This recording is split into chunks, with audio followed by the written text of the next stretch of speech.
If you're struggling with hip tightness that doesn't seem to be responding to muscle stretch, I want to dive into a little assessment we use here in the office and then kind of talk to you about how that sensation of tightness might actually be weakness. We've talked about that in previous videos, both about the hamstring specifically, kind of talking about the quadrant of doom, which is hamstrings that are not only short, but they're also weak. We also kind of went into it with sciatica. Sometimes if we can use a straight leg raise to determine whether it's a nerve or a muscle issue. So with the hip flexors, we can do a test that's called the modified Thomas test. So if you kind of hang off the edge of your bed or your bench, you grab one leg. So we're testing the opposite leg. So if I lean back and kind of let that leg fall, I'm testing my right hip for hip flexor extensibility. And if my leg goes flat on the table like you can see in this video, it's not a matter of hip flexor tightness. This isn't a hip.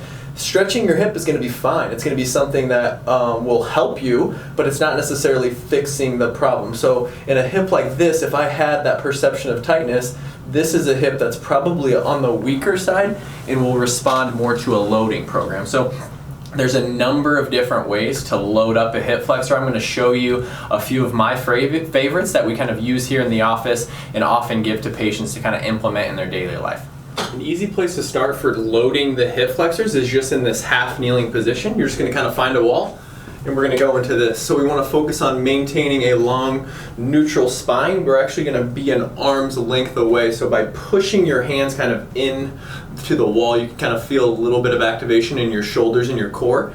And then what we're going to do is maintaining as neutral of pelvis as possible. We're just going to push that pressure in and we're just going to hold our leg off the ground. So this is just an isometric contraction to my right hip flexor. So I can do that for 10-15 second holds and then set down, do 5 to 6 reps, and then switch sides. So if you're feeling that perception of tightness in your hip flexor, like you need to always stretch it, I encourage you to kind of sort this out and see if this kind of helps alleviate some of that tension and some of that tightness.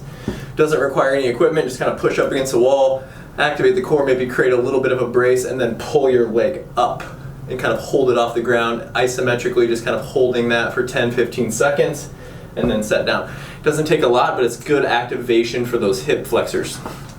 We also use a band on occasion to make it a little bit more dynamic, a little bit more upright. So in this, we're going to kind of put it around our feet. Same thing, arms away from the wall. Then we're just going to lift and kind of hold and then slowly lower. So with this one, we can start just being nice, slow, and controlled, kind of going side to side with these marches. And then as we feel comfortable, we can become a little bit more dynamic and focus on a quick lift and then a slow return.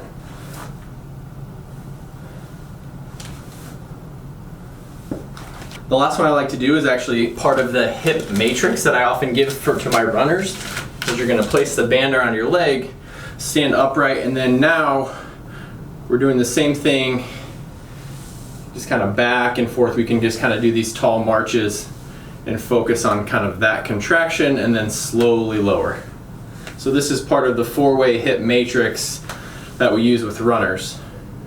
And those are 3 great ways to kind of load the hip flexors when we have that perception of tightness, but it's not necessarily related to muscle length issue, which we were able to detect by the modified Thomas test. So give that a try. If you have any questions, please don't hesitate to reach out. Dr. Peters, Omni Chiropractic, providing solutions to pain and performance.